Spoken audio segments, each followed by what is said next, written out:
sazonalmente, uma instituição como essa na Amazônia, ou qualquer instituição na Amazônia, ela passa, não que deveria passar, mas ela passa por questões em relação à sua vida política, em relação à sua vida funcional e em relação à quantidade e à dotação de recursos humanos para essa instituição funcionar.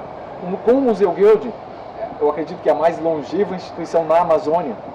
Somos o segundo museu de história natural do Brasil, né, fundado em 1866.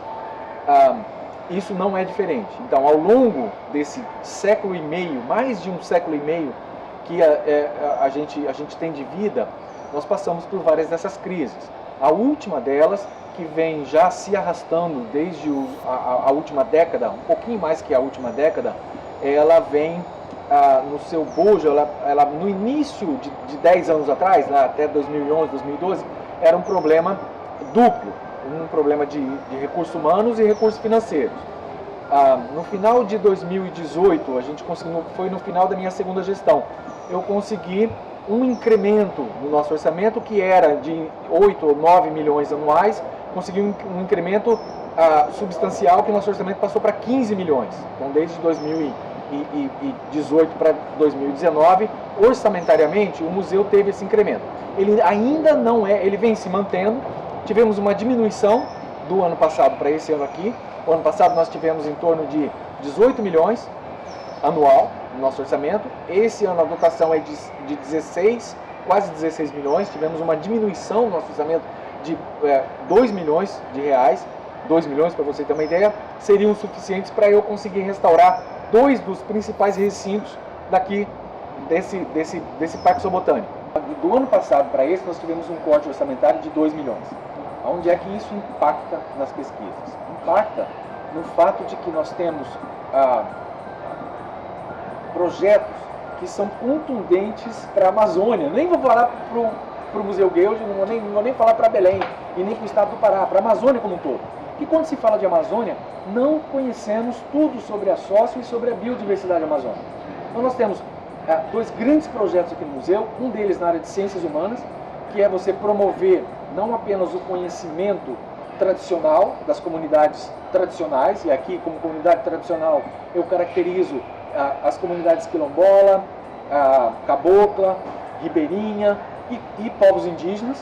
Então nós precisamos conhecer o que eles conhecem, entendeu? Então nós precisamos, e não apenas isso, nós precisamos fortalecer e empoderar essas comunidades em relação ao seu conhecimento, porque o conhecimento deles vale, não só do ponto de vista social, mas também do ponto de vista econômico. E eles se apoderarem disso é uma demanda que existe, e a gente tem toda uma instrumentação para poder auxiliá-los e ensiná-los a como fazer o registro histórico disso. Então não vão ser os pesquisadores do museu que vão fazer esse registro. Esse eu acho que é o brilhantismo desse projeto. É você munir de ferramentas e instrumentalizar de ferramentas os demandantes para que eles, como autores da sua própria identidade, vão e façam o registro e tenham a concepção da importância da sua própria identidade. Sobretudo os povos indígenas, mas não apenas, mas sobretudo povos indígenas, porque a gente também, quando fala de povos indígenas, estamos falando de línguas indígenas. Línguas indígenas sabe que há línguas em sério risco de extinção, assim como existem animais e a flora, sobretudo animais em risco de extinção, línguas indígenas também em risco de extinção. Então, esse é um trabalho bastante interessante. Sendo um instituto voltado para as questões amazônicas, nós estamos vendo que nos últimos 4 anos a Amazônia exponenciou em termos de problema, em termos de degradação ambiental e em termos de necessidade de você ter estudos que embasem a mitigação desses problemas. Então, um bom tomador de decisão, ele vai se embasar, aonde possível, em questões técnicas. E essas questões técnicas são promovidas por nós, pelos nossos pesquisadores. Então, cada vez mais, o leque de necessidades aumenta.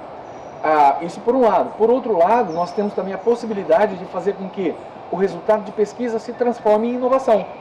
Seja inovação através de novos produtos, o que a gente faz, mas não faz tanto assim, mas através de processos, que a gente chama de tecnologia social. Então, processo de inovação envolvendo tecnologia social, o museu tem muitos. e pode ter muito mais.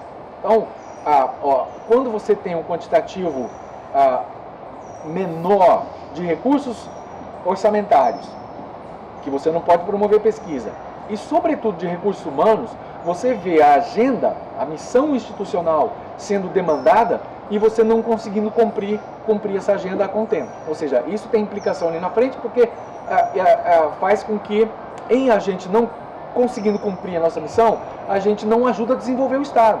A gente sabe que na Amazônia Legal, o Pará ele serve de modelo, seja em termos do que acontece em termos de degradação, seja em termos do que acontece envolvendo as instituições científicas para mitigar o que é degradado.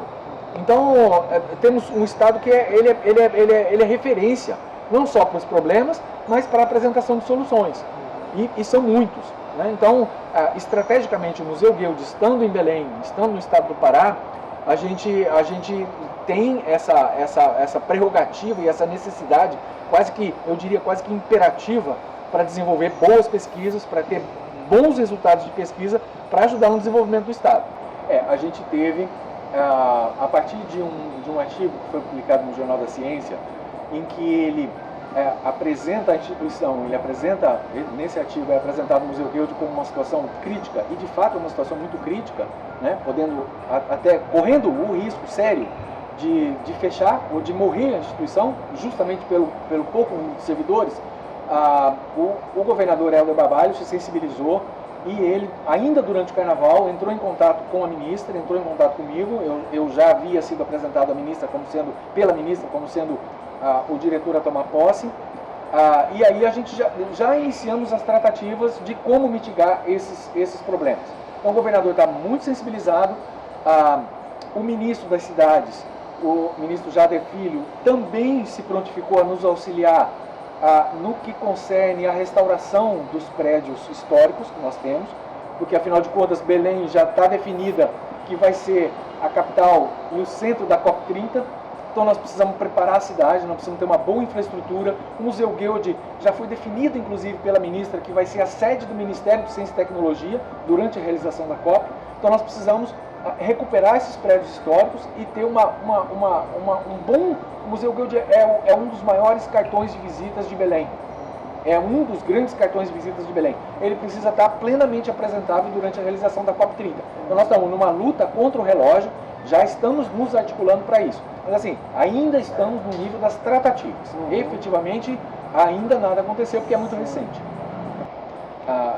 Eu gostaria que ficasse claro que o Museu Guild, mesmo tendo essa possibilidade de parceria com o Ministério de Ciência e Tecnologia, somos um instituto que pertence ao Ministério de Ciência e Tecnologia, esse apoio que nós estamos recebendo do governador, do governo do estado do Pará, do ministro das cidades, ele tem sido fundamental, mas ele só vai se concretizar se as pessoas que visitam o parque, que são sensibilizadas e motivadas pela concepção dos trabalhos que o Museu Guild desenvolve, em termos não apenas de pesquisa, mas da manutenção do Parque Zoobotânico, sobretudo a manutenção dos prédios históricos aqui, e da manutenção enquanto recuperação de recursos humanos. É preciso haver uma conscientização de que nós estamos, apesar das tratativas, sim, em risco sério da instituição fechar.